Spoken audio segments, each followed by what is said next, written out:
Hello everyone, this is Dr. Kiran Kumar, working as Associate Professor of Physics in Annamacharya Institute of Technology and Sciences, Tirupati. Today I am going to discuss about dielectric materials under applied physics. So these are the contents that we have for today's discussion. Let us look at this.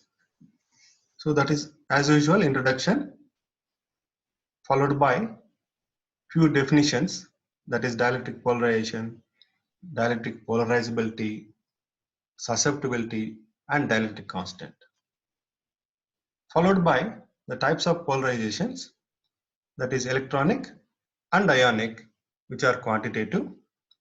Followed by orientation polarization, which we discuss only qualitative approach. And then this one is followed by frequency dependence of polarization, followed by two important topics, that is Lorentz field, which is otherwise called as internal field. So this can also be called as local field. And then Clausius-Mossotti equation, followed by applications of dielectrics and ferroelectricity. So let us start with introduction. What are dielectrics? So dielectrics are nothing but insulating materials. So they are also called as insulators. So there are no free charge carriers in the dielectrics. Okay. Then the next definition is dielectric polarization. Dielectric polarization is the induced dipole moment per unit volume of the dielectric in the presence of an electric field. The unit of polarization is centimeters inverse square, and the equation we can write for that is a mathematical expression, P is equal to N into mu, capital N into mu. Okay, so where N is the number of molecules per unit volume and mu is the average dipole moment per molecule, that is P equal to N into mu. So here concentrate on the equations as here. So P is equal to N mu, that you have to remember for dielectric polarization. And then coming to the dielectric polarizability, the ability of a dielectric is to allow its charges to get separated in the presence of an electric field is known as polarizability. The ability of a dielectric to allow its charges to get separated, to get separated in the presence of an electric field is known as polarizability. So dielectric polarizability is the net dipole moment induced per unit applied electric field. Okay, we will apply the field and the induced polarizability is the net dipole moment, and the units are Fm square. So what is the symbol for this dielectric polarizability? Alpha, which can be written as mu by E. Okay, because mu is directly proportional to E, that is applied field. Okay, and then because we have to place some constant, proportionality constant, this mu proportional to E should be written as mu is equal to alpha E, where alpha is nothing but mu by E. So from this it is taken. So where mu is the net dipole moment and E is the applied electric field. So the ratio of these two is taken as dielectric polarizability, usually denoted by alpha. And then next definition, dielectric susceptibility. Okay, it's a measure of the amount of polarization in a given electric field produced in a dielectric. Okay, so the symbol for this is chi, and chi can be written as P by epsilon naught E. P by epsilon naught E. So as polarization, P is proportional to epsilon naught E. So this implies that P is equal to, so as we have done in the earlier condition, so here also we have to place some proportionality constant. So that proportionality constant is nothing but chi. See here. Okay, then so from this relation we can write chi separately on the LHS. See here, and which is equal to this epsilon naught E is taken to the LHS.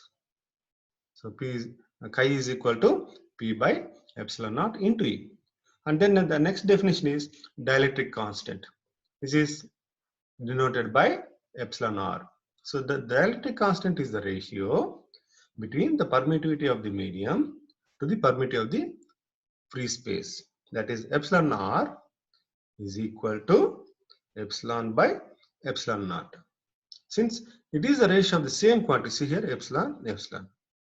Okay, so epsilon R has no unit, right? Next. And then electric susceptibility. So the polarization vector P is proportional to the total electric flux density and direction of electric field. Therefore, polarization vector can be written as P bar is equal to epsilon naught into chi suffix E into capital E. Okay, this can be written as chi E right on the left side and write the other terms on the right side. Okay, so because we have already written P is equal to epsilon naught into epsilon R minus 1 into E from the earlier equations. So P bar can be replaced with this numerator and the denominator will write as it is epsilon naught into E. So therefore chi E is equal to, so see here epsilon naught gets cancelled and capital E also gets cancelled. So epsilon R minus 1 remains. So therefore chi E is equal to epsilon R minus 1. And then next definition, electric flux density capital D. So electric flux density is defined as charge per unit area and it has the same units as dielectric polarization. Okay, and then electric flux density capital D at a point in a free space or air in terms of electric field strength is, see here, D naught is equal to epsilon naught into E. This can be written as this relation. And let us take this as equation 1. And at the same point in medium, it is also given by, let us remove this 0. So D is equal to epsilon E. Okay. And then as the polarization measures the additional flux density arising from the presence of material as compared to free space. So therefore D is equal to epsilon naught into E plus that polarization must be added here. Okay, D is equal to epsilon naught into E plus P. Okay, so using these equations 2 and 3, see here. So this is equal to D. So here this is also equal to capital D. So we can equate epsilon naught into E here and similarly this term on the RHS. So by just simple rearrangement of this mathematical equation, see here epsilon naught minus epsilon E. So take this term to the left side and take capital E common and leave this P on the right hand side. And this can be written as epsilon naught minus E can be written as epsilon 1 minus epsilon naught minus epsilon naught into E from dielectric constant which we have seen earlier equation. Okay, and then by just rearranging this term we can get the epsilon R minus 1 into epsilon naught into E is equal to P. Right? Then our next topic after the definitions, we will move on to types of polarizations. So what is a polarization? As we already studied, it's nothing but it occurs due to the several atomic mechanisms. When the specimen is placed inside the electric field, mainly 3 types of polarizations are responsible. So what are they? Actually 4. We will discuss in detail only about 3. The last one is very meager, very negligible, which is called as space charge polarization. So let us not worry about that. So here we will have only 3 types of polarizations. One is electronic polarization, the second one ionic polarization, and then the third one orientational polarization, which is otherwise called as dipolar polarization. So this is usually represented by, say suppose if polarizability alpha is written alpha suffix E, alpha suffix I, alpha suffix O or alpha suffix D. Similarly, if the polarization is referred P suffix E, P suffix I, P suffix O, or sometimes it may be P suffix D. Okay. So this is how we can understand the polarization. That is at the microscopic level, the microscopic origin of polarization. P is equal to NP. So let us look at this polarized state, sorry, unpolarized state and polarized state. So if the material is unpolarized, if no field is applied, it will have symmetric shape. But when the polarization is applied, okay, in a particular direction, then because of electronic polarization, this type of change in the material will be occurring. So similarly, so this can be termed as electronic polarization. And similarly, ionic polarization is the cause for displacement of charges like this. Look here. So they are symmetrical and they are uniform. But here, there is some displacement. See here, the distance between the charges is reduced and this distance is increased. So there is some displacement, which is termed as ionic displacement. And then the third one, because of oriental or dipolar polarization. So see here, unpolarized state will be like this, and these dipoles are aligned in a particular direction, more or less, okay, which is because of dipolar or orientational polarization. And then here, so let us discuss these types of polarizations, these three types of polarizations one by one.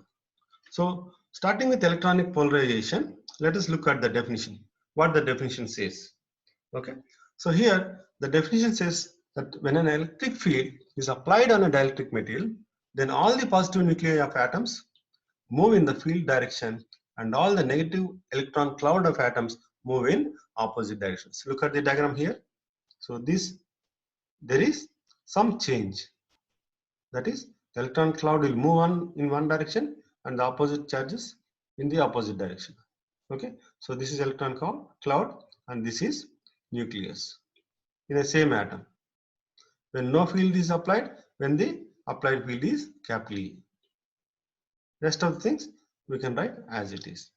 So here it is. It should also be shown like this. This is about the diagram A.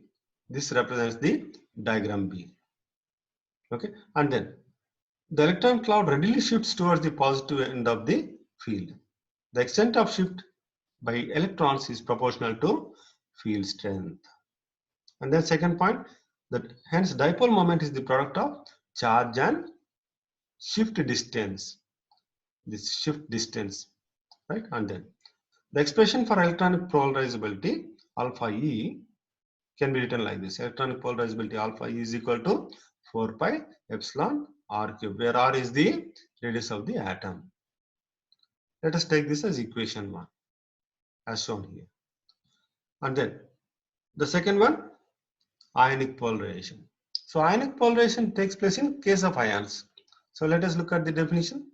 What it says, ionic polarization takes place in ionic dielectrics due to displacement of positive and negative ions by the influence of external electric field, that is applied electric field. Okay, then what does the expression of ionic polarizability says? When an electron field is applied on an ionic dielectric, then positive ions move in the field direction and negative ions move in the opposite direction. Hence dipoles will be formed. This phenomenon is known as ionic polarization. So you can see here the distance is little and here the distance is more. So x1, x2. This x has become x1 plus x2 when the field is applied. When the field is applied. So let E be the charge of ions capital M and small m be the masses of negative and positive ions. Then alpha I can be written as E square by omega naught square into 1 by capital M plus 1 by small m. Okay, where this entire equation represents the alpha I, where omega naught is nothing but natural frequency of the ionic molecule. Let us take this as equation 2. And then orientation polarization. This is the third type of polarization. And let us see what the definition says. When electric field is applied on a polar dielectric, then all the dipoles tend to rotate in the field direction. Hence, dipole moment increases gradually. This phenomenon is known as dipolar or orientation polarization. Okay, so you can see here when no field is applied, they are randomly arranged, and when the field is applied, they are aligned exactly in the direction of the applied field. So see here, the orientation polarization takes place only in polar dielectrics in which dipoles orient in random manner like this, such that the net dipole moment is 0. Okay, when the electric field is applied, what happens? All the dipoles try to rotate in the field direction. You can observe that here, as shown in the figure 5.10. Okay.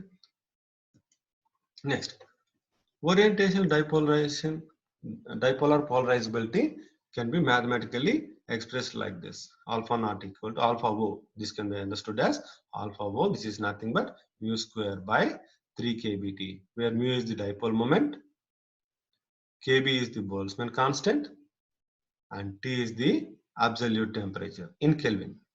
Okay, and let us look at the total polarizability. As I told you in the very beginning of this chapter, alpha E, where alpha is the polarizability, and this can be expressed as summation or addition of these three kinds of polarization. One because of electronic polarizability, and the other one because of ionic polarizability, and the third one is because of the orientational polarizability. So instead of alpha E, we can write the equation for alpha E, and instead of alpha I, this is the equation, and instead of alpha O here, this is the equation. So by adding these three, we can get the net polarizability or total polarizability. So the total polarization, it can be written as N alpha E, can also be written as N into, instead of alpha, we have this term here. So let us substitute that term here, followed by E. Okay, so that is about the total polarizability as well as total polarization. Okay, now the next topic is frequency dependence in dielectric constant. Okay, so you can look at the diagram here, which is nothing but polarization is scaled on the y-axis. So the variation of polarizability with respect to frequency of alternating voltage here. So this is the frequency of alternating voltage. So this frequency will fall into various regions. See here, omega D, omega I, omega E. So omega E represents electronic frequency, and this omega E represents ionic, that is ionic frequency, and omega D becomes, this is the because of dipolar polarization. Okay, so one is because of dipolar polarization, and the other one is because of ionic dipolarization, and the third one is electronic polarization. So let us see where these things appear. Look at this. So omega D will appear, omega D or omega O is very active in microwave region. Okay, and then omega I is showing little bit more variation compared to the earlier case, which falls under IR region. Okay, and then coming to the third one, this omega E shows little more variation under ultraviolet frequency.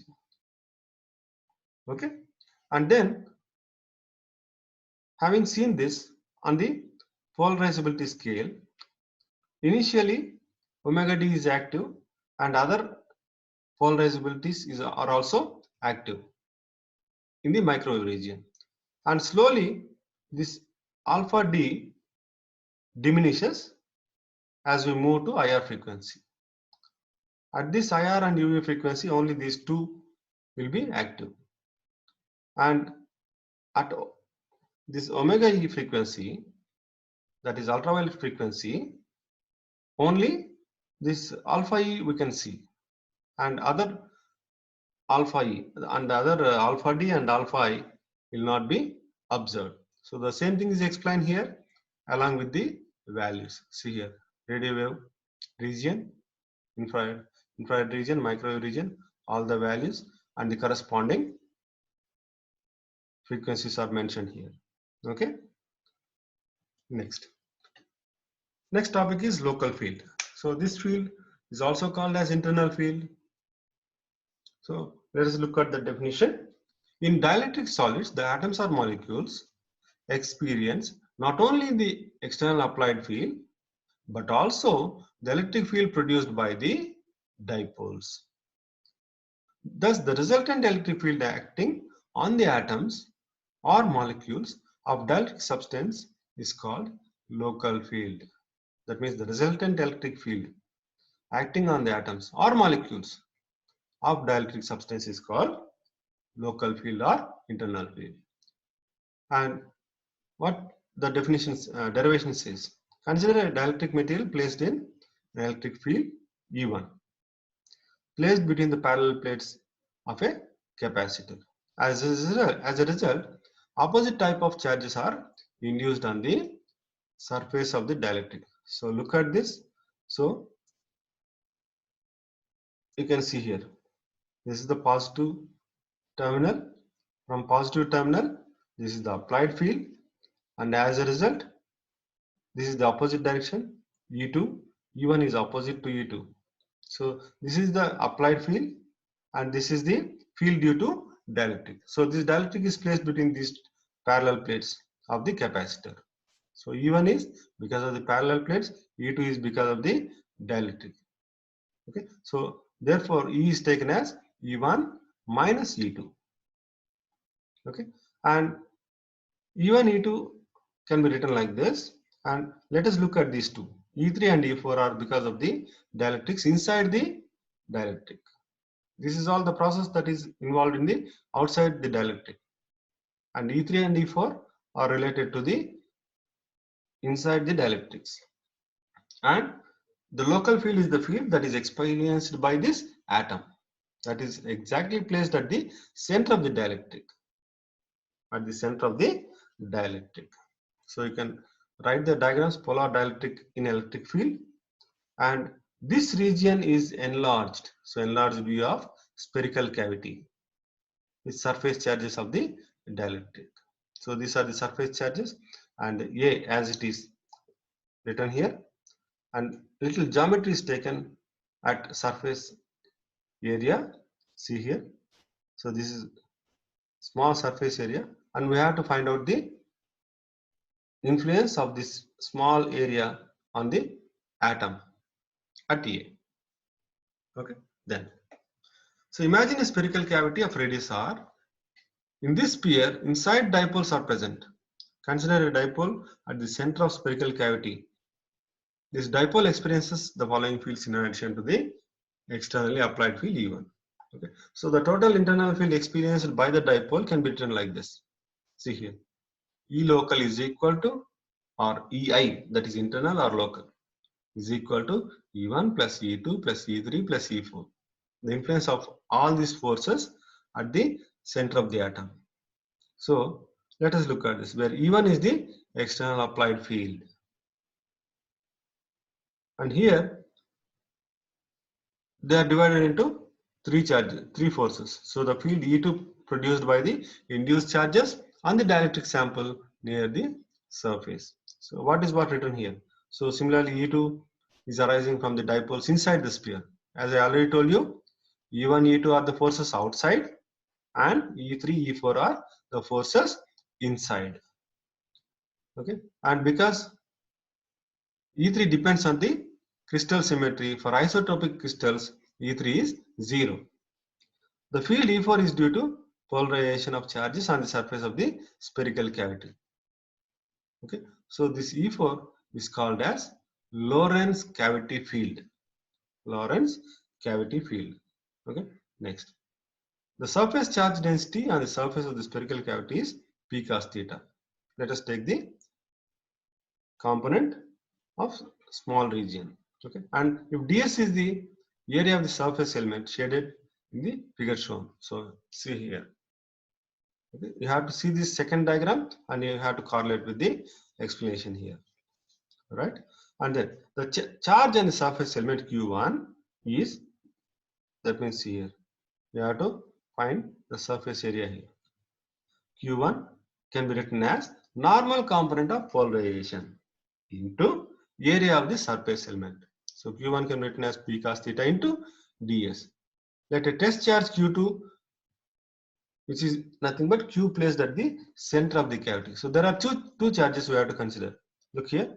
So one charge is on the surface, that is spherical cavity surface, and another charge at the center of the cavity, a, small a, sorry, capital A.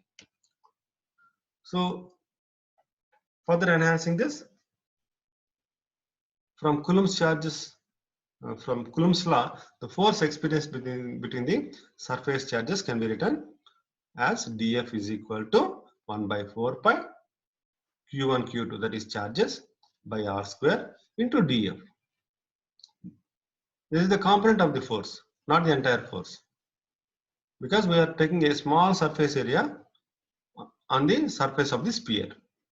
So this q1 q2 can become, this is q1 in what we have taken earlier, p cos theta into ds, into q is taken as q here, q2 is taken as q. So this equation should be written, and then df by q can be written as this. So the same thing we can write as it is as the constant and divided by q. So let us take this q to the left hand side. This equation 3 will become. So the resulting electric field E4 is equal to df by q. Okay, and then the equation, final equation of that is taken as 1 by 4 pi epsilon naught p cos theta ds by r square, and take that as equation 4. So one point, the electric field resolved into two components. That is, one component is along the direction of p and other is perpendicular to it. So we have to consider two components. The perpendicular components cancel themselves out, leaving only horizontal components. So here the vertical component is not considered because they get cancelled, and here only the horizontal components are considered. Hence the sum of all such horizontal components of the electric field for the entire surface, which are considered in the diagram.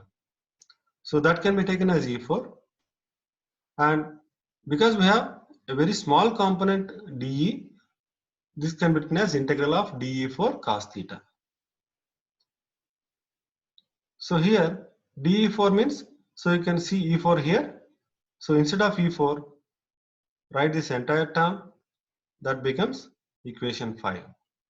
And coming to the surface area of the ring ds can be written as 2 pi r square into sine theta d theta. Okay, and then in place of ds here, if we write the equation, that becomes like this. And if we take the limits between 0 to pi, this equation can be written like this, between the limits 0 to pi. Okay, and then this can be simplified by taking cos theta equal to z, and minus sine theta d theta becomes dz, and the limits will be taken between z equal to 1 to z equal to minus 1. So you can rewrite this last equation, that is equation number 7, into this form by substituting z equal to cos theta. Okay, and then by simplifying this, we can get E4 is equal to P by 3 epsilon naught. By using this simple mechanism, by just simplifying this equation, we will get E4 equal to P by 3 epsilon naught, and take that as equation 8. Substituting the value of E4 in equation 1, what is our equation 1? Refer back. So this is the equation 1, which gives the local field. So see here. So EI, which is nothing but E local, which can be written as E1 plus E2 plus E3 plus E4. Here E3 equal to 0 because we will take the symmetry, and we'll consider a cubic structure. So E3 becomes 0. So if we make this E3 0, rest of the terms, right? So this becomes EI is equal to E1 plus E2 plus E4. Okay, and taking E1 plus E2 as capital E, EI is equal to E plus E4 because we are writing E1 plus E2 as E. Okay, and then EI can be written as, let us write E as it is, and E4, what is the value of E4? See here, P by 3 epsilon naught. So this is the equation for local field. EI is equal to E plus P by 3 epsilon naught. Okay, so this is the equation of local field. And then the next important thing is Clausius-Mossotti relation. Okay, so here let us consider a dielectric material having a cubic structure, and assume ionic and orientation polarizability as 0. And therefore what happens? Alpha E is equal to alpha O, which is equal to 0. And let us consider only polarization is equal to n mu. So that can be written as n into, instead of mu we can write alpha into E. So see here, mu is equal to alpha into E, where EI can be written as E plus P by 3 epsilon naught. So this we can substitute here. So let us see here, n alpha EI, and this is the equation for polarization. So if we write this, we have internal field here, which we have discussed earlier.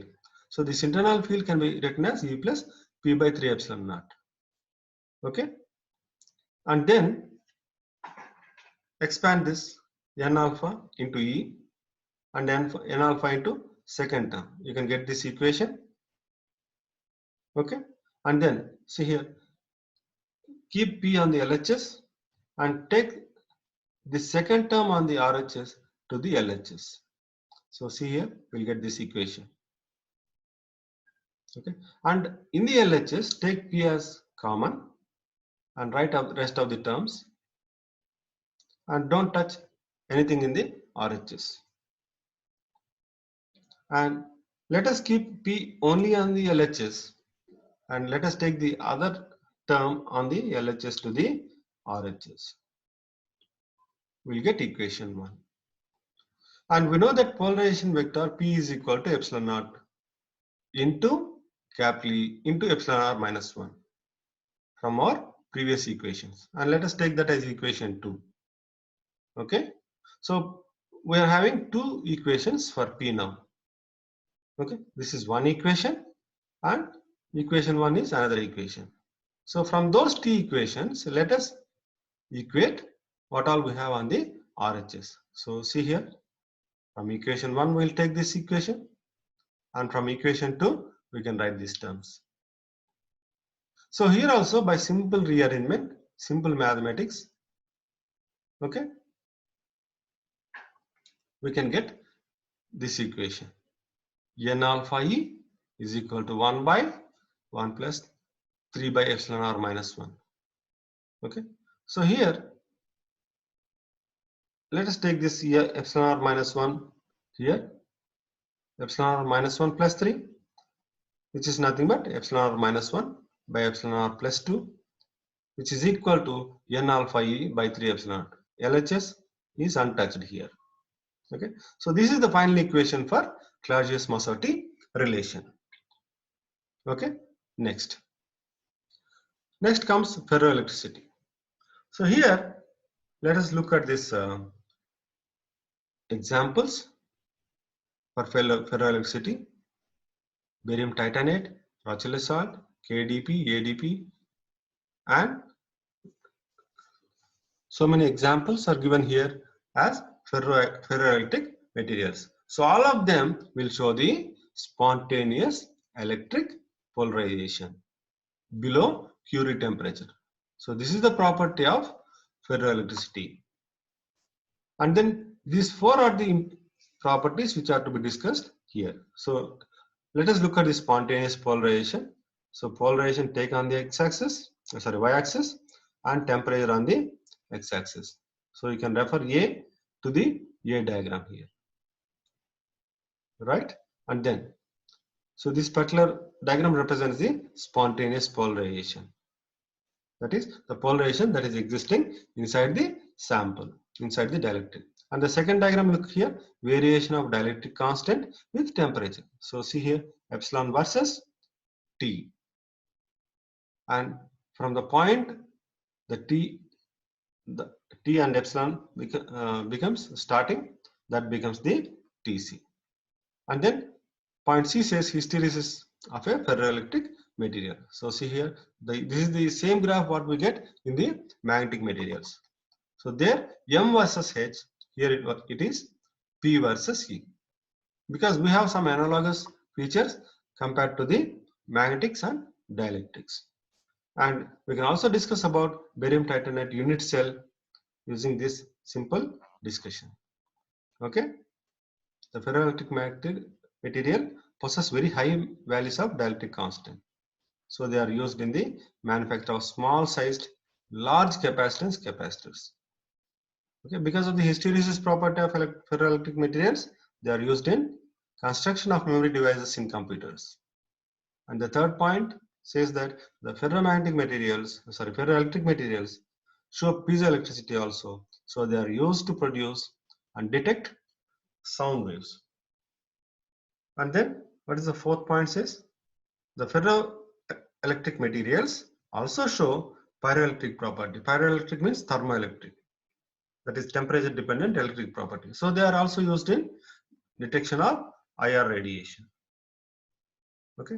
And then apart from this ferroelectric property, they are also used in various applications, and these dielectrics can be understood in three ways: solid dielectrics, liquid dielectrics, and gaseous dielectrics. So under solid dielectrics, we know ceramics, oxides, polymers, glass, mica, so on and so forth. Under liquid dielectrics, minor insulating oils, synthetic insulating oils, vegetable insulating oils, so on and so forth. And similarly, gaseous dielectric means usual atmospheric air, nitrogen, sulfur hexafluoride, inert gases likewise will get so many dielectrics. And depending on the material, these are the materials, and the corresponding dielectric values are also available here. Okay. So this shows the applications as capacitors, insulators, optics, microwaves in various regions, various fields they are used. Okay. With this, we can conclude the session. Thank you.